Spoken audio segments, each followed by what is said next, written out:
alături de noi ca în fiecare an, susținătorii noștri care au fost tot timpul alături de noi, cu Asociația Accept, cu asociațiile LGBT din România, cu comunitatea LGBT din România.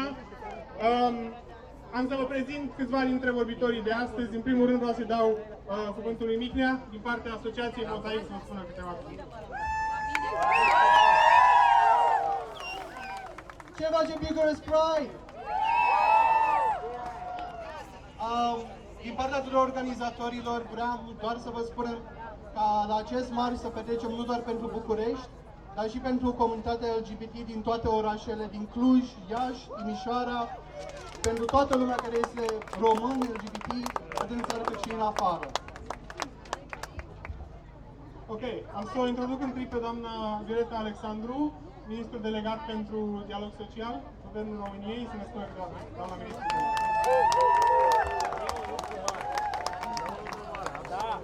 Bună tuturor, bună Florin și bună tuturor! Sunt și anul acesta alături de voi, așa cum am fost în fiecare an. Nu are nicio legătură cu faptul că sunt acum în poziția publică, ba mai mult. Cred că eram datoare prin acest lucru să fiu și anul acesta, pentru că așa simt. Îmi place să fiu alături de voi pentru că îmi place libertatea de a face ceea ce simt, de a face cum simt și de a cere altora să mă respecte așa cum și eu îi respect pe ei. Vă doresc să fiți respectați, așa cum și voi știți să respectați pe toți ceilalți. Sunt foarte fericită să fiu alături de voi și să simt și în echipa guvernamentală aceeași dorință de a fi liber să spui ce simți și cum simți și ceea ce vrei să faci. Vă doresc o zi bună și să înceapă marșul. Mai departe vreau să îl invit să vorbească pe domnul Michael Gove, ministru secretar de stat al Germaniei pentru relații europene. Yeah, dear friends from Romania and from all over Europe.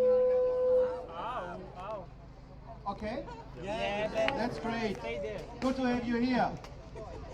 Today we have come together here in Bucharest to celebrate the greatest achievements of the civilized world. Freedom, equality and human dignity. All human beings are born free and equal in dignity and rights.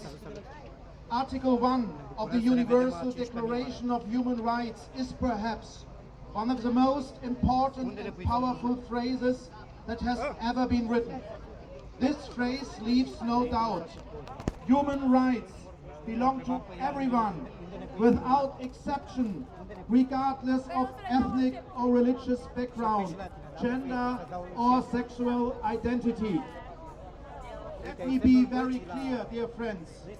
When we talk about LGBTI rights, we are not thinking about exclusive rights or privileges for minorities. Quite the opposite. In fact, what we are fighting for is an open, tolerant and liberal society in which everybody is treated as an equal citizen. Love is love, and it doesn't matter at all if men love men, if women love women, or if men love women. When LGBTI people continue to suffer from discrimination and exclusion, human rights are obviously being trampled on. In a number of countries worldwide, we can see a worrying backlash against the basic principle of sexual rights. We have to raise our voices against these violations, be it in Cameroon, in Algiers, in Russia, in Istanbul, in Berlin, or here in Bucharest. And that's why we are here today. We won't stay silent. We are here to celebrate a festival of tolerance and diversity, loud and colorful, peaceful and full of hope. On a day like this, we are grateful to the courageous mothers and fathers, sisters and brothers of the LGBTI movement who fought hard for their right to go on the streets at a time when this was much more dangerous than today. But in these hours, our thoughts are also with the victims of the cruel attack in Orlando 2 weeks ago and with their families and friends. It was a sad day, not only for the LGBTI community.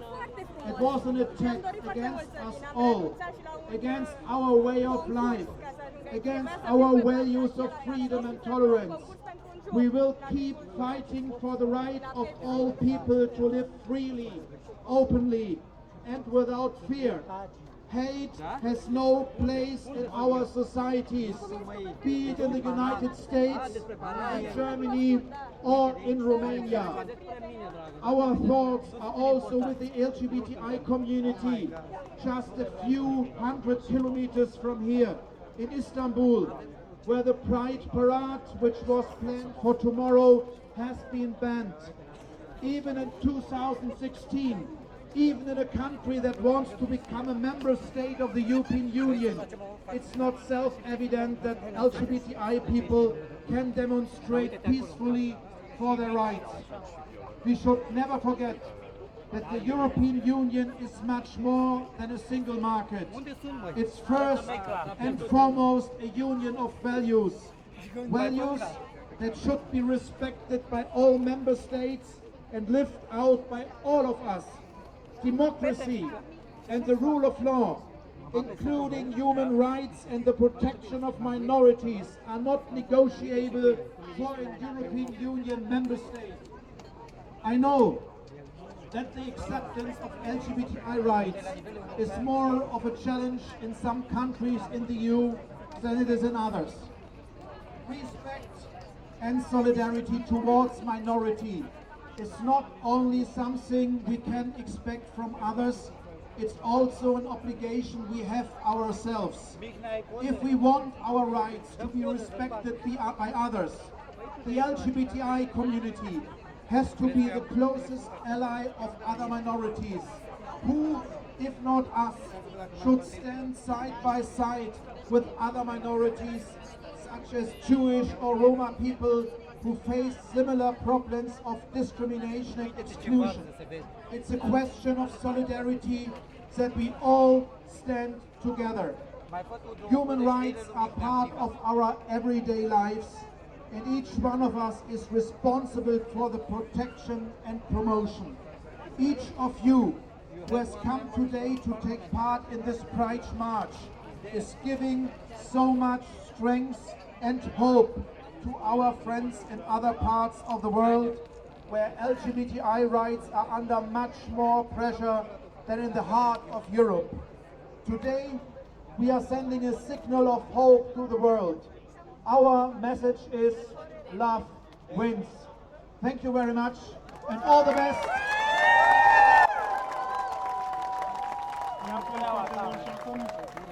Dați-mi voie să vă prezint o persoană foarte specială, doamna Carla Antonelli, prima femeie trans membră a Parlamentului din Madrid. Hello, Romania! Hello, Bucharest! Hello, people transgender! People lesbian! Gays!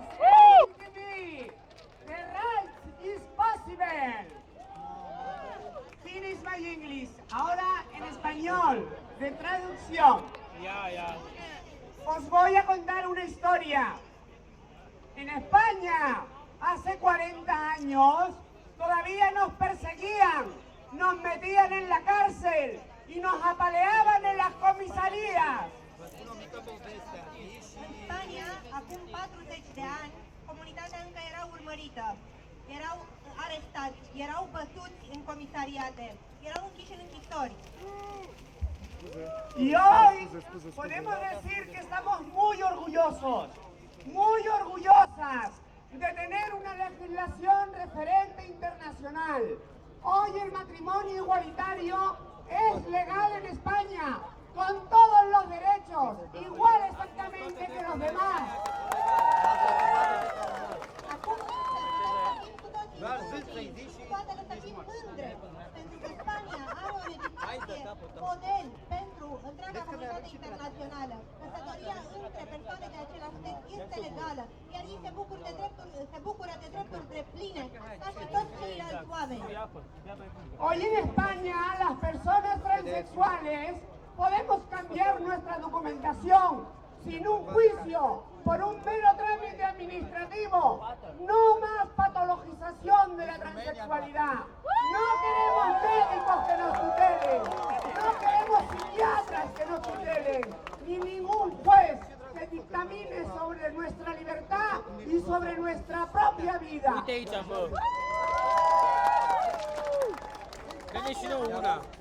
Un transexual își poate schimba documentele de identitate fără a mai trece printr-o sală de tribunal. Un simplu demers administrativ este suficient. Nu mai este nevoie ca un judecător să ne controleze. Nu mai avem nevoie de un psihiatru ca să ne spună ce să facem. Transexualitatea nu este o patologie. Nu avem nevoie de un medic care să ne spună ce să facem cu viața noastră. Y hoy os quiero decir, compañeras, compañeros, rumanas, rumanos, gays, lesbianas, transexuales, bisexuales, que aquí también lo vais a conseguir. Los derechos son imparables. Si no es hoy, es mañana. Y si no, es pasado. Porque si algo ha aprendido este colectivo, ¿saben ustedes a qué es? A esperar, a esperar. Y si no hoy, lo haremos mañana. Pero los derechos son vuestros, los derechos son posibles, así que seguir la lucha adelante. Quiero volver aquí a Bucarest para celebrar que ya tenéis el matrimonio igualitario. Așa că vă spun, dragi prieteni, homosexuali, lesbiene, transexuali, transgender, vă spun tuturor, luptați pentru că aveți aceste drepturi, vi se cuvin.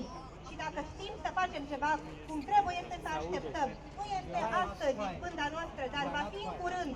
Și vă încurajez să luptați. Eu cu siguranță mă voi întoarce în București să fiu alături de voi atunci când vom sărbători cu toții că căsătoria între persoane de același sex va fi posibilă în România. Drepturile sunt ale voastre. Quiero volver a Rumanía para ver a mis hermanas y a mis hermanos transexuales. Sin un juez que lo dictamine, con una ley que salga del Parlamento, que nos devuelva nuestra dignidad. Vreau să mă întorc aici la București de frații și surorile mele transexuale. Vreau ca din acest Parlament să iasă o lege care să ne permită să fim noi înșine, să ne determinăm singur identitatea, să nu ne mai controleze un judecător. Tenéis que decirle a vuestros gobernantes que sois 2.400.000 rumanos, la población LGTBI de este país. Y los gobiernos no pueden vivir de espaldas a vuestros derechos, porque todas y todos sois rumanos. Y el gobierno tiene que legislar para todos los rumanos. Trebuie să le spuneți guvernanților de aici că sunteți 2.400.000 de români, de cetățeni români, care și ei sunt responsabilitatea acestui guvern și că aveți nevoie de o legislație care să vă apere. Nu vă poate întoarce în spatele acest guvern. Aveți drepturile voastre și ei trebuie să aibă grijă să fie ocrotite. Stop homofobia, stop transfobia. La victoria es nuestra. Lo vamos a conseguir, Rumanía. La victoria es nuestra.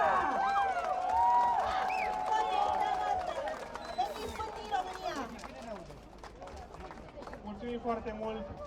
Îl invit acum să ne spună câteva cuvinte pe domnul Dean Thompson, șeful adjunct al misiunii a Ambasadei Statelor Unite ale Americii.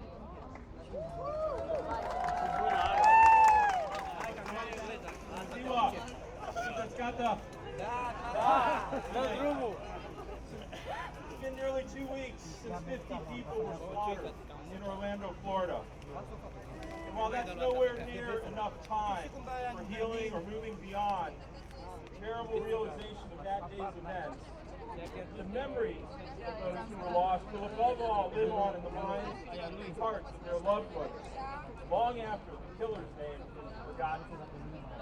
These victims had their future stolen, their dreams stolen, their contributions to society stolen from us all in one horrible act. No words can rid us of this senseless tragedy, but our gathering today and events like this all over the world can help everyone feel less alone. It helps to know that acts of terror and hate rarely achieve their purpose beyond the immediate horror they generate. Whether those actions stem from bigotry, from insecurity, from fear, or from weakness, they're profoundly misguided because they prompt good people to close ranks in opposition to the very viciousness and bile that the killers hope to spread. We saw that in Orlando, and we saw it around the world in the many messages of solidarity that the United States received from people in cities like Paris, Madrid, Mexico City, Tokyo, Brasilia, and Nairobi. And of course here in Bucharest, where many members of the LGBTI community came to the embassy with wreaths and flowers and messages of hope and messages of condolence. We thank you so much for those expressions, and we share this sense of loss and tragedy with you all.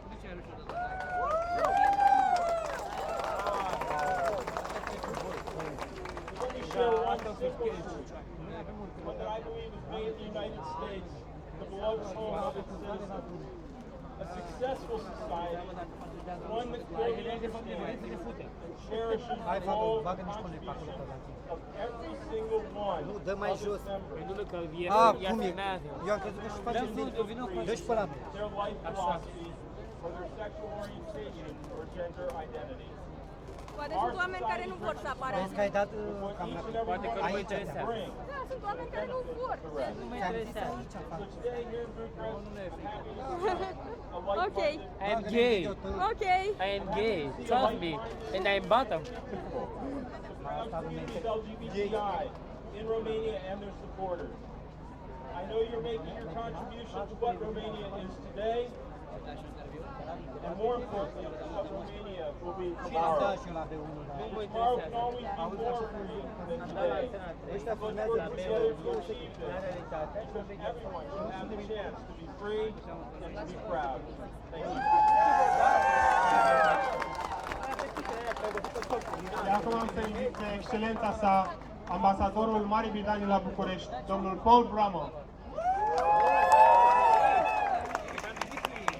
Excelențele voastre, doamnelor și domnilor, în primul rând aș vrea să mulțumesc Asociația Accept și partenerii lor pentru organizarea acestui marș și toți evenimenți care s-au desfășurat în săptămâna aceasta în contextul Bucharest Pride. London Pride se rulează chiar astăzi la Londra, un alt oraș mare european, și prezintă oportunitatea pentru comunități LGBTI din Marea Britanie și România și a exprime solidaritatea pentru victimele, prieteni și familiile lor din acest eveniment foarte barbaric, foarte tragic la Orlando. Ambasada Marea Britanie este mândru de a fi alături de voi astăzi, pentru că constatăm că drepturile umane sunt drepturile pentru toți, inclusiv acces la învățământ, acces la sănătate, dreptul de a forma o familie. Mulțumesc tuturor, urez un marș bun, o ziua frumoasă. Mulțumesc!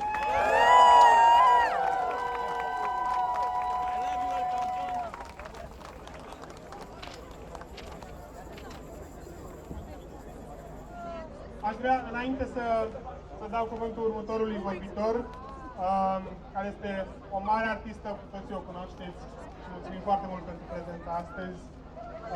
Și înainte să îi dau cuvântul pentru a porni oficial acest Pride, am fost la Londra când s-a ținut un moment de reculegere pentru victimele din Orlando.